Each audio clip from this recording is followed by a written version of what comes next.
want to warmly welcome everyone, and in particular the pressmen too.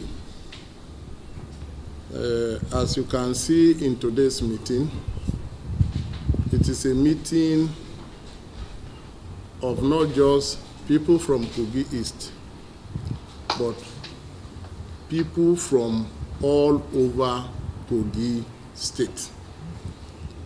We are gathered to share with you our resolutions after a very keen deliberation. And this is the communique that we have to issue to you, and I read as follows. Communique issued at the end of the meeting of Kogi State Forum of Concerned Citizens held on 22nd April 2024 at Abuja. The Kogi State Forum of Concerned Citizens met in Abuja on the 22nd April 2024 to review issues concerning the state, region, and the ongoing efforts of the Economic and Financial Crimes Commission, the EFCC, to bring the former governor of Kogi State, Alhaji Yahaya Bello, to justice and to answer allegations of embezzlement of over 84 billion leveled against him and others. The forum noted the slow pace in bringing Yahaya Bello to justice, but however commended the EFCC for rising to the occasion this time around to bring him and others to justice in response to the numerous petitions against him and our previous calls and calls of other well-meaning Kogais and Nigerians. The forum regrettably noted the arrogant resistance to arrest put forward by the former governor, Alhaji Yahaya Bello, which tallies with his posturing and crass behavior that he is above the law and can do and undo in all situations, believing that he can always buy everyone in Nigeria as long as his umbilical cord is connected to Kogi Treasury. As we speak, I want to bring to your notice that he has started mobilizing people to protest all over Nigeria. He has mobilized people in Lagos about 2-3 days ago. Today, he has also mobilized people in Kogi State.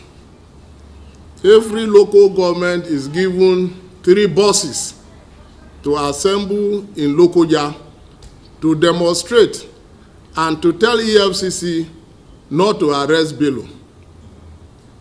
This is his stock in trade, and that is the part he's going again.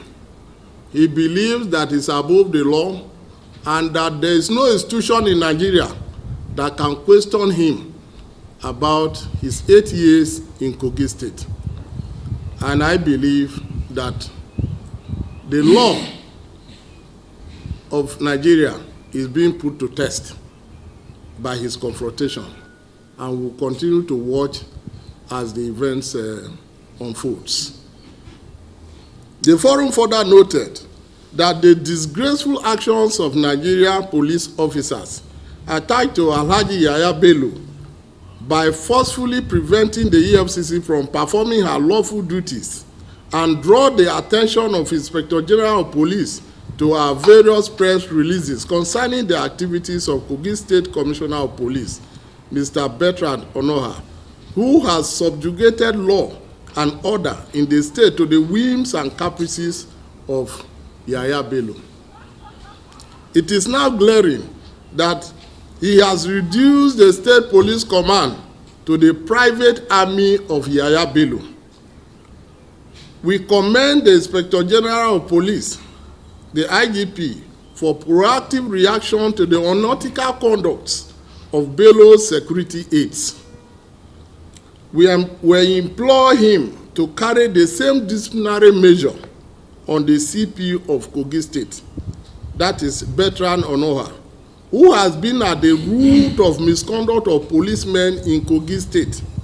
Nigerians may not have come to the end of unethical conduct of policemen in Kogi State as long as Bertrand Onoha remains the CP of Kogi State.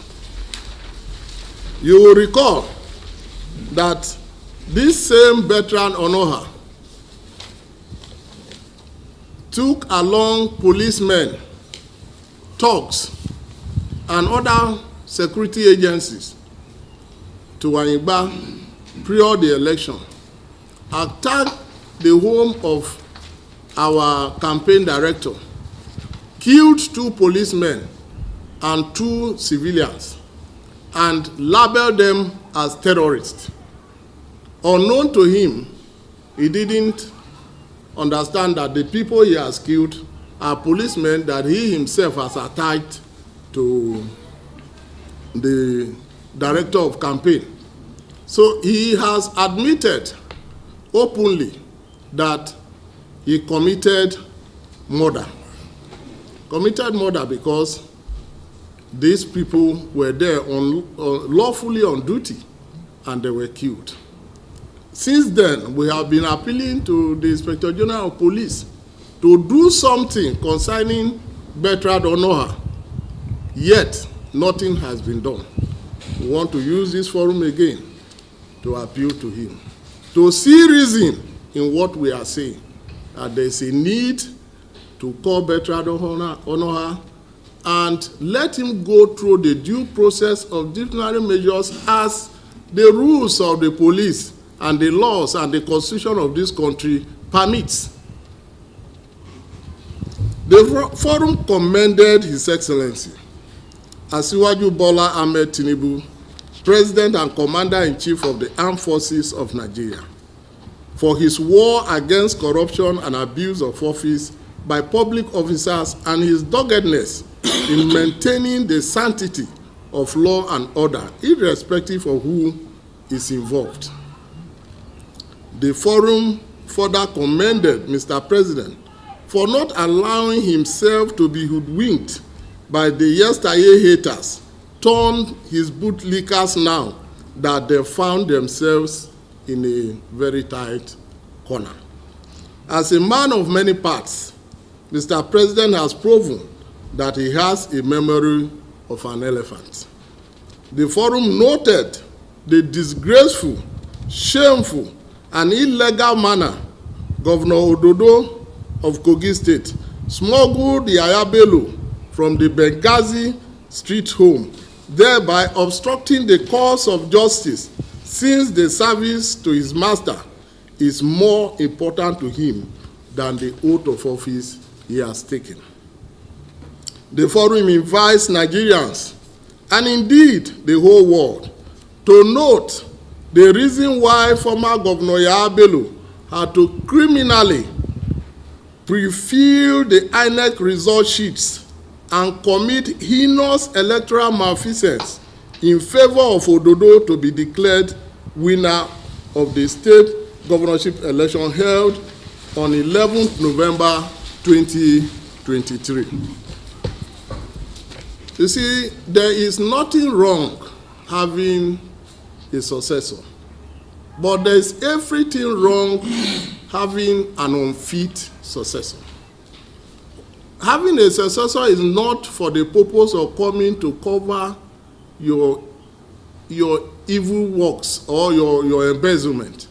It is to improve on what a governor that is living has done. But in the case of Kogi State, the purpose is to cover. And the acts of the Governor Ododo, since he came in, is very, very glaring. his purpose is to cover the embezzled money of Kogi people, and that cannot be taken by Kogi people. That since Ododo was sworn in as governor of the state, despite the outcry of decent Kogais, he abandoned the Kogi State Government House for Yahaya Bello to maintain his full complementary staff. All the people he had as governor are still with him and are working for him. Retain his office. He still goes to his office as if he is the sitting governor. He still remains in his official residence, where we call Presidential Lodge. That is where he stays, and that is where he is still staying. So if this is allowed to be, what do you call it? Is this not a third tenure? So these are the things he continues to do.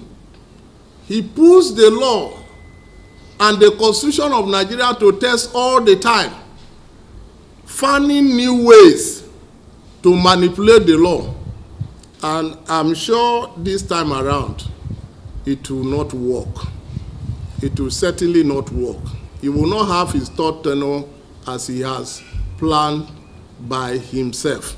The people of Kogi State and Nigerians and those who are protecting the Constitution of the Federal Republic of Nigeria will not permit this to happen.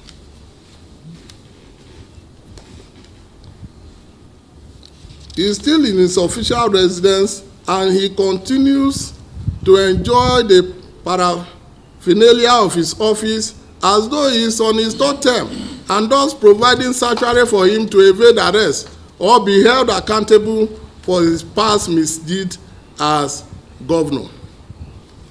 The forum further drew the attention of INEC to the case of double registration brought against Yahaya Bello, of which INEC confirmed same to be true, but could not prosecute him because of the immunity he enjoyed as governor that time, but promised to prosecute him in accordance with the extant law at the end of his tenure.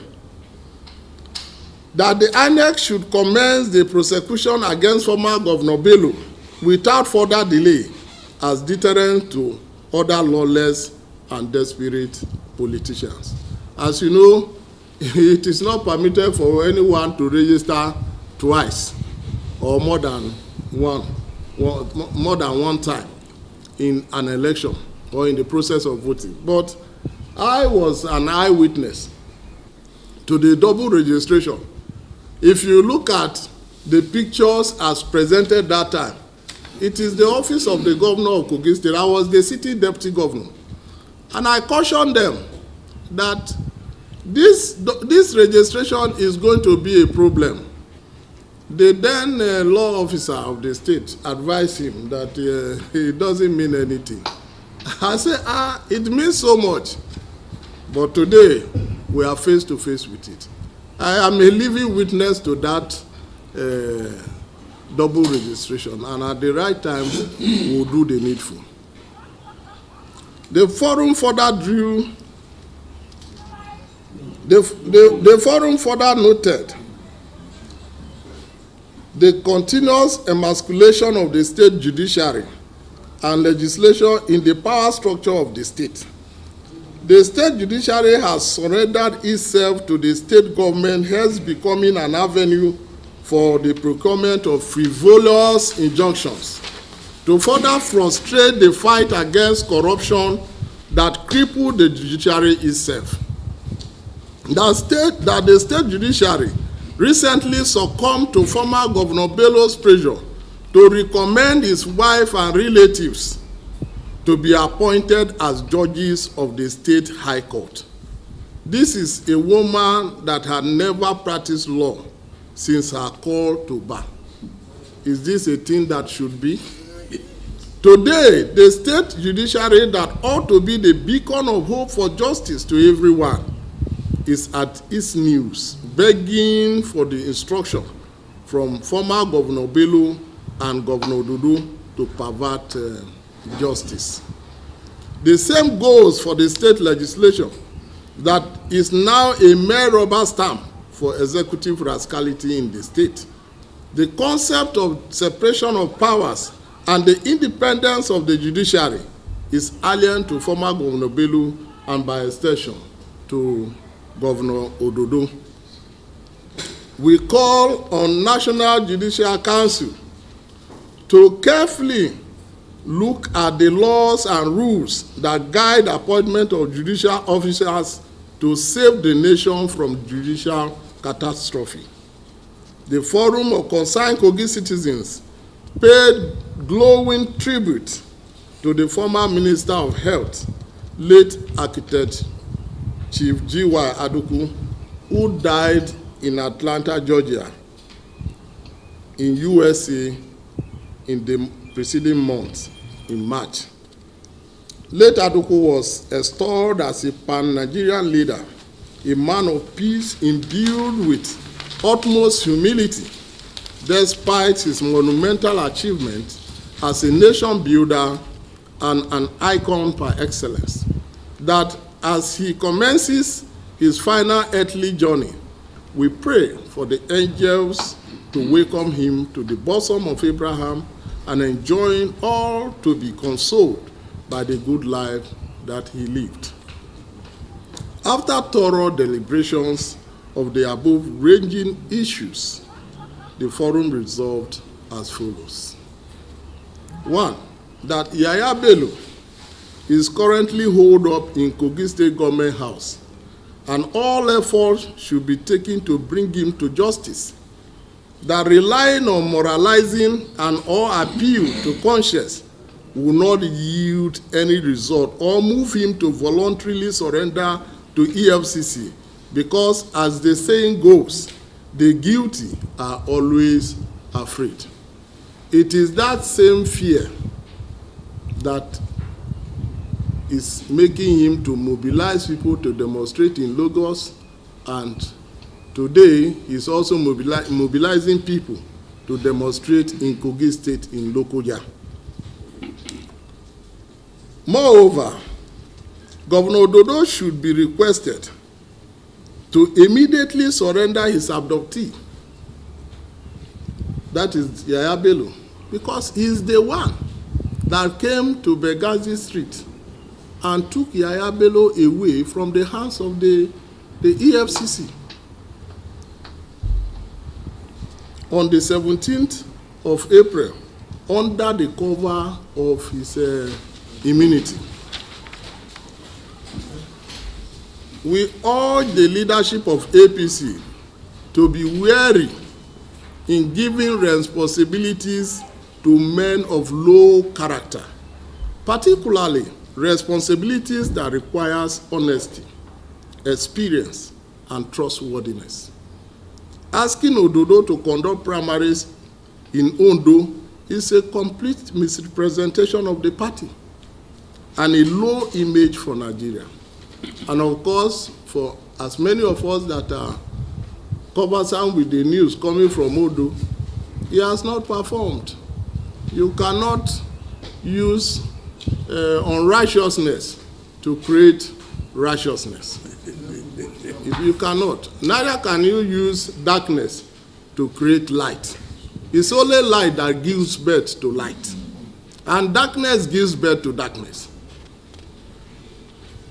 2, that all presidential handlers should refrain from encouraging or allowing Yahaya Bello or characters like him access to the presidency as recently done. That such actions are capable of sending wrong signals that the president condone or provide sanctuary for fugitives like Yahaya Bello or his likes. 3, that APC should immediately suspend Governor Ododo from membership of the party for brazenly and sheepishly obstructing law enforcement agencies from carrying out their lawful duties and elevating his servitude to Yahaya Bello above his oath of office and the Constitution of the Federal Republic of Nigeria, which he swore to uphold. 4, that Kogi State House of Assemblies once again called upon to commence impeachment proceedings against Governor Ododo for obstruction of justice and for abandoning Kogi State Government House for Yahaya Bello to evade arrest and prosecution contrary to his oath of office. 5. That INEC should immediately institute legal proceedings against Yahaya Bello for double registration as voter in Abuja and Okene contrary to the provisions of extant laws. That INEC had already established the case against Bello but could not prosecute him because of the immunity he enjoyed at that time as a state governor. Now that his tenure is over, nothing stops INEC from bringing him to justice to serve as deterrent to other lawless and desperate politicians. Number 6, that all Nigerians should rise and support Mr. President in his tireless efforts in ridding Nigerians of corruption and bringing corrupt public officers to justice, irrespective of tribe, religion, and party affiliations. That Mr. President will go down in history as one leader that abhorred corruption in high places in Nigeria. That the immediate suspension of the Minister of Social Development and Humanitarian Affairs over the allegation of corruption and abuse of public office by Mrs. Betta Edu is a case in point of Mr. President's zero tolerance to corruption. That the federal government and Kogi state government should name any national asset and or establishment after the former Minister of Health, late Architect G.Y. Aduku, for his untainted leadership and service to Nigeria and Kogi State. That by immortalizing late Architect Aduku, present and future generations will learn and emulate his virtues of honesty, hard work, integrity, and peaceful coexistence with all people. Number 8, that the Inspector General of Police is once again called upon to redeploy the Kogi State Commissioner of Police, Mr. Bertrand Onoha, from the state to forestall further damages to the image of the Nigerian police force and misuse of our personnel to obstruct justice, as was seen in Abuja recently. Mr. Onoha had previously confessed to extrajudicial killings of innocent Kogais at the behest of former Governor Bello. Again, he is using the police personnel attached to former Governor Yahaya Bello to prevent his arrest by sister law enforcement agencies. 9, the forum commends the immediate withdrawal of the heirs of the former governor, Alhaji Yahaya Bello. Yahaya Bello is servicing them from his loots from Kogi Treasury, hence the irresistible attachment to him and their availability for his illegal affront against his perceived political enemies and other law enforcement agencies. 10, that all Kogais should unite and fight the scourge of corruption from our body politic. That our brothers and sisters in Kogi East, Central, and West should recall that the several months of non-payment of salaries, non-existent infrastructure, and decay in health and education affected all of us. Hence, we should all support the EFCC in their effort to recover our common patrimony from our looter-in-chief, Alhaji Yahaya Bello and his clans of corrupt acolytes. That all of us are victims of Yahaya Bello bad governance. No one should be suffering and smiling. As we speak, you cannot say that the people from Igberalan are not suffering. They are. The people from Oku are suffering. The people from Igala and Basalan are suffering. So this sovereign, there is no exception. All we need to do is to ensure that what is bad is taken away and what is good is brought in, so that Kogi can move forward as a state. Number 11, that Governor Ododo should return to Kogi State to provide leadership and governance instead of using his security personnel attached to him to protect Yahaya Bello to evade justice. That the continuous payment of salaries of personal staff of Yahaya Bello from the state coffers is an abuse of office, and his days of reckoning and accountability will soon be at hand. That the state judiciary should join the war against corruption, stop the perversion of justice, vile issuance of frivolous injunctions on matters beyond their jurisdiction, and stop being an embarrassment to itself in her quest to please the state governor, whose only interest in governance is plundering the state resources for personal benefits. 13, that the state legislature had driven itself to oblivion, occasioned by avarice of her members, thereby neglecting their oversight functions and aiding the governor to plunder the state. The members of the State Assembly are number one happy slaves of the state. That members of the State Assembly should live up to their responsibilities and ensure separation of powers by acting as checks and balances on the excesses of the executive, instead of being a mere puppet in the hands of the governor or being a happy slave. 14. We promise to continue to address issues from time to time as matters unfold. We commend the press for resisting continually the attempts of the Kogi State government in blocking news items. We advise the Kogi State government to always come forward and state their own side of the case, instead of wasting Kogi resources in an attempt to block news items.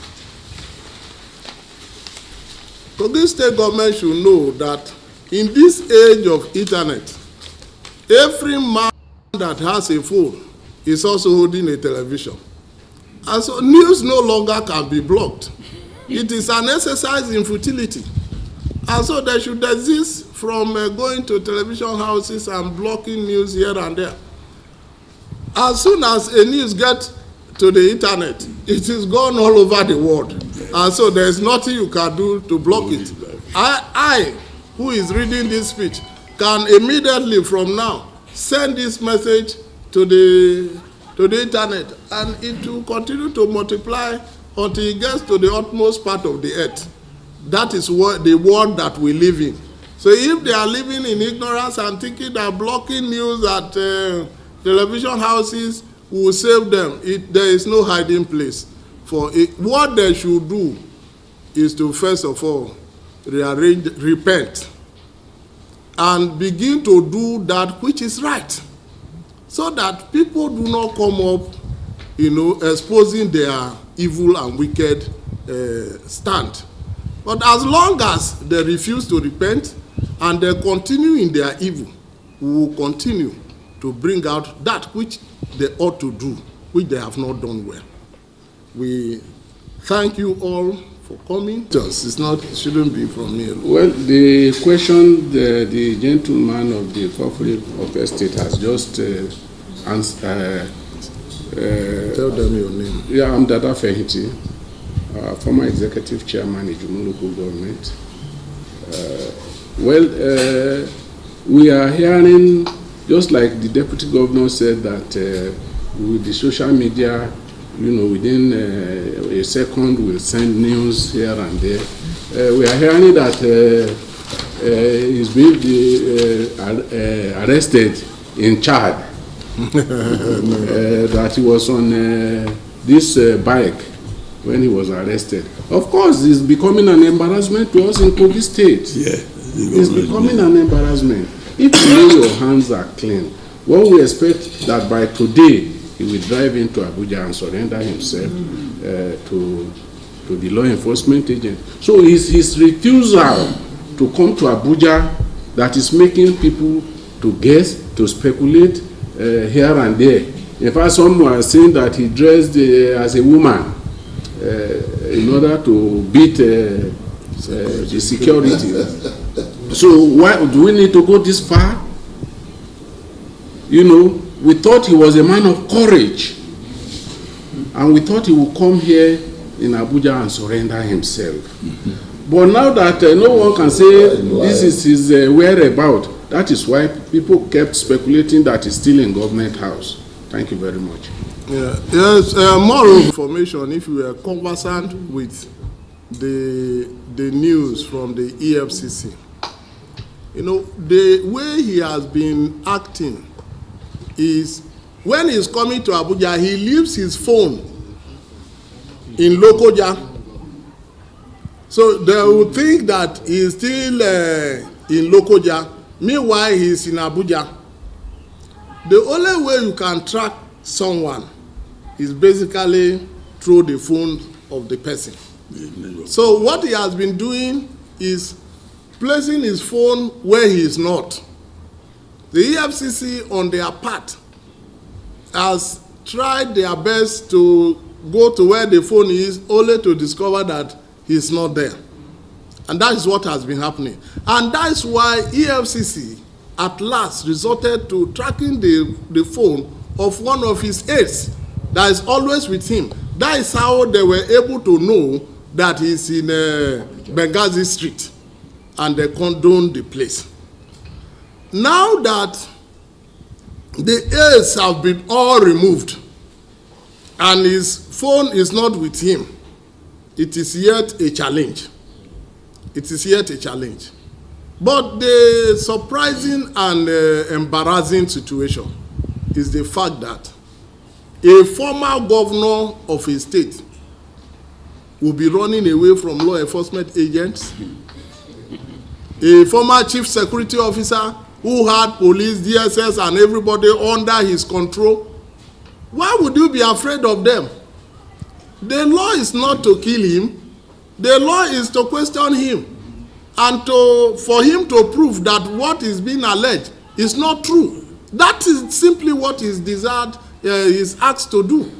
But because of the magnitude of his corruption, which he himself is aware, and the personal arrogance of his person, he feels that appearing before EFCC is demeaning to him. These are people who ordinarily should not be local government chairmen, who found their way to the corridor of power and became governors of state, but who feels that they are above the law now. What we are asking is that Nigerian law should take its course. And it's on this note that we want to appeal to the National Assembly to rearrange prosecution, to the judicial process of trying corrupt officers. The lengthy period makes them evade it. It makes them evade it because when this lawyer is here today, tomorrow is no longer the one handling it, and this judge is the one handling it, then later is not the one handling it. For 15 years, 20 years, we are trying somebody on corruption that is an issue of figure, of money taken. I mean, it is unfair. We need to do something about it, to bring sanity to Nigeria, and for us to once again enjoy Nigeria as Nigerians. The operation of state and the financial flow as it is in the state. There is no way Bello can take money from the state coffers without the leave of the Accountant General, without the auditors being involved. Anything you do as a governor, it goes onto the open registry at last, whether you like it or not. Civil servant will tell you, oh, this one will cover it. They don't cover it. Well, it goes. And when we came to office, I advised him. I told him, know that anything you pen on is to the public, to go to the open registry at last. and everybody will see it. So be mindful. But when a man's heart is corrupt, those kind of advice does not make sense.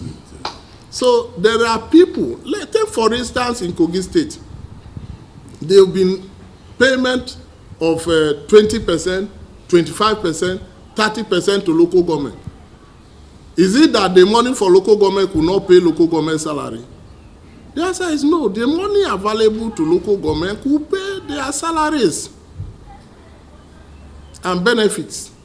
But he takes this money using the local government chairman. If you are conversant with the news that the new petition that has been filed, you will see the names of local government chairmen. If you don't do it, the next day they remove you and effect a replacement. If you don't sign for them. So, but they will speak for themselves when they appear before the EFCC. Thank you.